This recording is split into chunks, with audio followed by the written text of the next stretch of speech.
जेहि विधि होहि नाथ हित मोरा, करहु सो बेगे दास मैं तोरा। जेहि विधि होहि नाथ हित मोरा, करहु सो बेगे दास मैं तोरा। जाग बलिक जो कथा सुहाई, भरद्वाज मुनि बरहि सुनाई। कहियौ सोई संवाद बखानी, सुनहु सकल सज्जन सुख मानी। मुनि याज्ञवल्क्य जी ने जो सुहावनी कथा मुनि श्रेष्ठ भरद्वाज जी को सुनाई थी, उसी संवाद को मैं बखान कर कहूँगा। सब सज्जन सुख का अनुभव करते हुए उसे सुने। शंभु कीन्ह यह चरित सुहावा, बहुरी कृपा करी उमहि सुनावा। सोई सेवकाग भुसुंडहि दीन्हा, राम भगत अधिकारी चीन्हा। शिव जी ने पहले इस सुहावने चरित्र को रचा, फिर कृपा करके पार्वती जी को सुनाया। वही चरित्र शिव जी ने काकभुषुंड जी को राम भक्त और अधिकारी पहचान कर दिया। तेहि सन जाग बलिक पुनि पावा, तिन पुनि भरद्वाज प्रति गावा। ते श्रोता बकता समशीला, सब दर्शी जानहि हरि लीला। उन काकभुषुंड जी से फिर याज्ञवल्क्य जी ने पाया और उन्होंने फिर उसे भरद्वाज जी को गाकर सुनाया। वे दोनों वक्ता और श्रोता याज्ञवल्क्य और भरद्वाज समान शील वाले और समदर्शी हैं और श्री हरि की लीला को जानते हैं।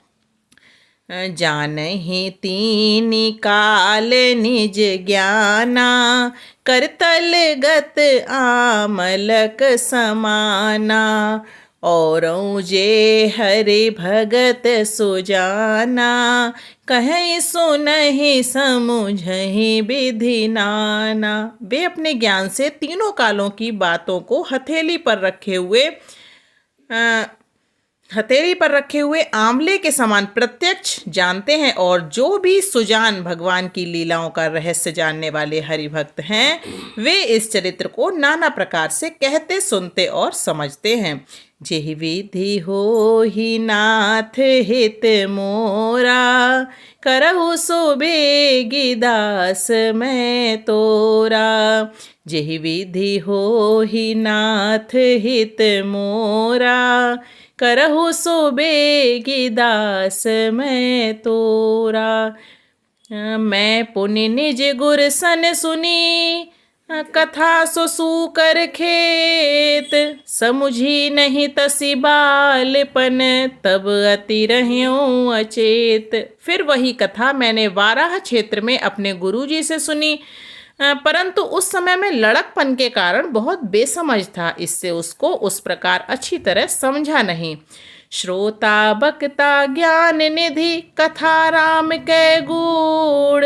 किमि समुझो मैं जीव जड़, कलिमल ग्रसित विमूढ़। श्री राम जी की गूढ़ कथा के वक्ता और श्रोता यानी कि कहने वाले और सुनने वाले दोनों ज्ञान के खजाने पूरे ज्ञानी होते हैं। मैं कलयुग के पापों से ग्रसा हुआ महामूढ़ जड़ जीव भला उसको कैसे समझ सकता था।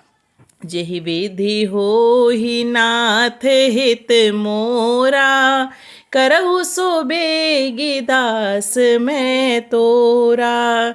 जेहि विधि होहि नाथ हित मोरा, करहु सो बेगी दास मैं तोरा। बोलिए सियावर रामचंद्र की जय।